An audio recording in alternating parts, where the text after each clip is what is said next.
Hello, everybody. This is Stephen Whitfield with Drilling Contractor, and we are here at the 2026 IADC Health, Safety, Environment, and Training Conference in Houston, Texas. And with me right now is the man who closed out the first day of the conference, Chris Wright of Nabors, talking about the business case for incident severity rate. So in this world of metrics that we're using to look at safety performance, he was talking about another one. So Chris is going to tell us a little bit about this and where it all fits in the landscape. Chris, thank you so much for joining me today.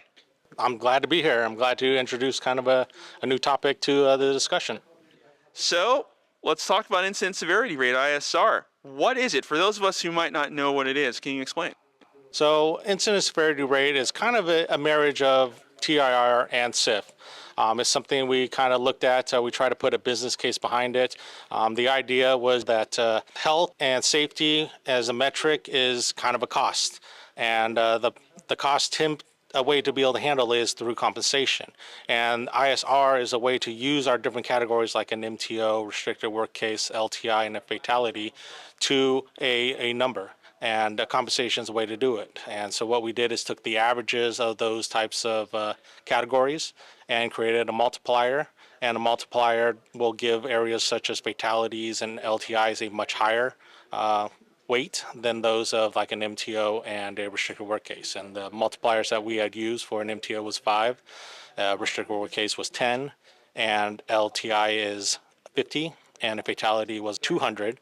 And we used it kind of similar to where you divide by the man hours and they multiply by the 200,000 that's typically standard.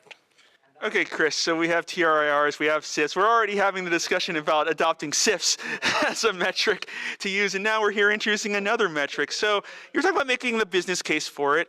Why should a company utilize this metric? So both the categories of TIR and SIF, they're good in their own ways, but they do lack the ability to understand the whole scope of the culture.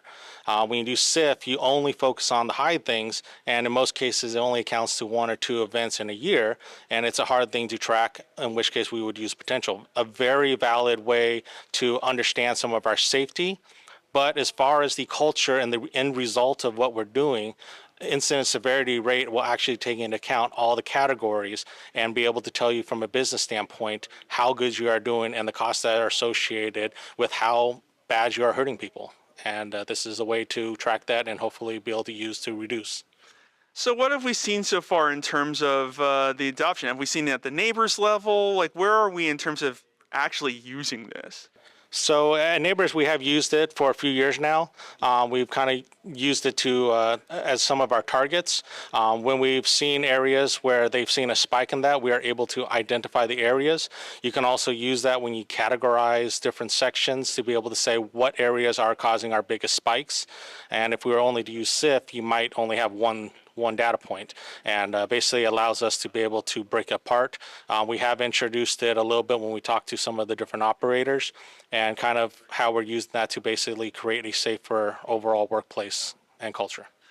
Well, Chris, thank you for letting us know about this. You know, we're adding some more metrics to the landscape, so it's cool to hear about this. Thank you. Hey, thank you guys very much. And thank you for visiting drillingcontractor.org.